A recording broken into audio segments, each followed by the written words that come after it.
For today's lesson, I am going to show you how to make a 3D snowflake.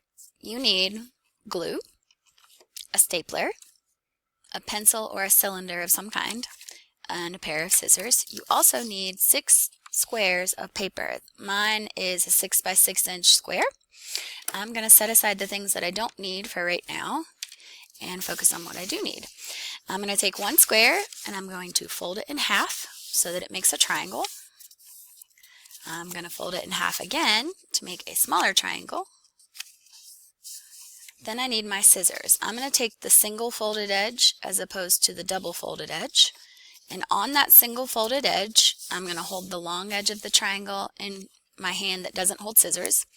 With my hand that does hold scissors, I'm going to make 4 parallel cuts almost all the way through my paper.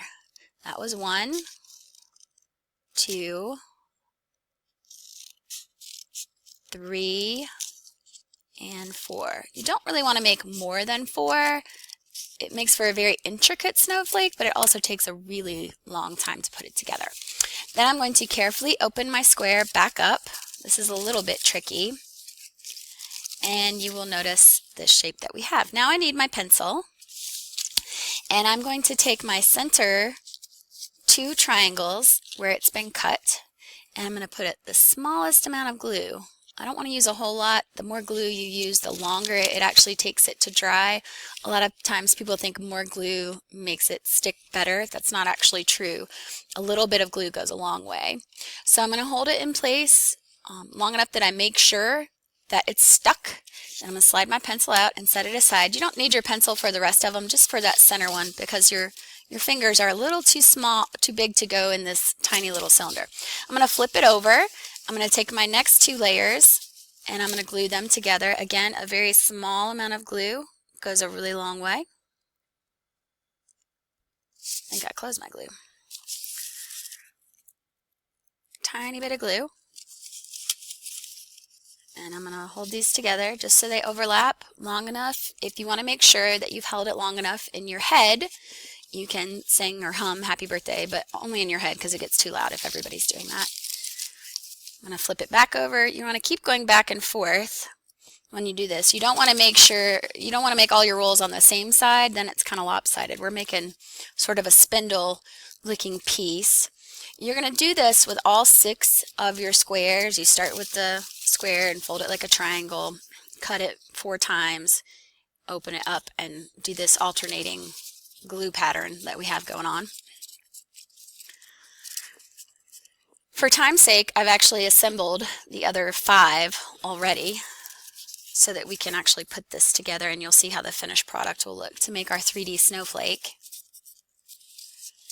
Put this one together. This is your one petal, I guess, of your snowflake. So let me pull the other ones over here. This is kind of a hot mess right now. What I'm going to do is I'm going to alternate the wide side with the smaller side. I'm going to get 3 of them together, and this is where my stapler comes in. I'm going to carefully, without stapling myself, I hope, staple these 3 together. I'm going to do the same thing with the other 3, alternating. Do you see what I mean when I say the wide side?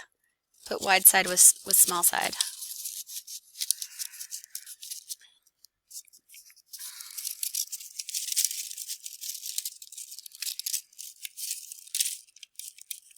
You may have to have a teacher help you assemble these. Then I'm going to put the 2 halves together and carefully, without squishing anything too much, staple those together. And here is our 3D snowflake. Now, as is often the case in my classes, I have made this look super simple and super fast, but it takes a little bit of time, especially if you want to do it right. If you really wanted to, you could put a little glue and glue these pieces together too. It makes it a more solid snowflake, and you can just take a string and dangle it from there. Happy snowflake making!